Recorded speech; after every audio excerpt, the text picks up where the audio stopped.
So the MMPI-3 is used in all of the settings that the MMPI instruments traditionally have been used. Of course, mental health, first and foremost, it can be used in an intake assessment where questions often have to do with psychodiagnostic issues or treatment planning, treatment needs, identification of specific targets for intervention. It can be used over the course of treatment to gauge progress or at the end of treatment to gauge readiness for termination. So those are some of the primary uses in mental health settings. It can be similarly used in medical settings when questions about the mental health of a medical patient arise to assist with diagnostic questions.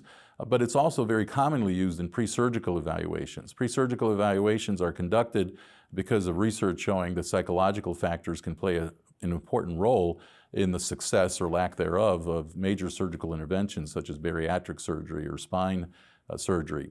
And so the MMPI-3, and there's a literature to guide its use and identification of potential challenges that can be addressed either before treatment, before surgery, or after surgery as the need may be. In the forensic area, it's used both on the criminal justice and civil justice side of the forensic psychological practice and competency to stand trial evaluations or assessments of criminal responsibility.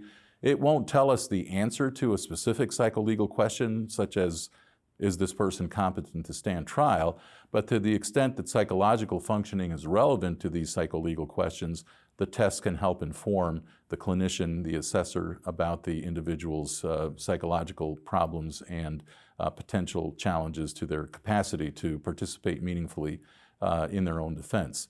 Can be used in civil suits, personal injury litigation, disability claims, family court. All of these are settings in which the MMPI-3 can assist to the extent that mental health is relevant to the psycholegal question at hand.